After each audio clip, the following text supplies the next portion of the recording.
Hi, I am Amy. In today's video, I am going to show you how the high voltage lithium battery works with the inverter. This is 360 volt 200 ampere hours lithium battery, high voltage lithium battery.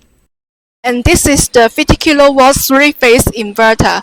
This inverter is most in the hospital, government projects, and the installation is quite easy. This is the positive side of the lithium battery, and this is the negative side of the lithium battery. We connect this and this into the inverter, and the installation is done.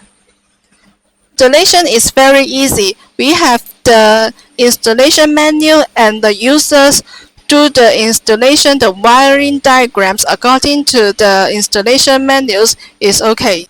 This charging switch means the backup power sources will charge the battery or not, and this is the battery switch. Now we are using the inverter to power, we are using the battery to power the appliance, so it's on, and the main input switch is off because we are not connecting any stick grid right now, and this is the output switch. It means we are supplying the power to the appliance.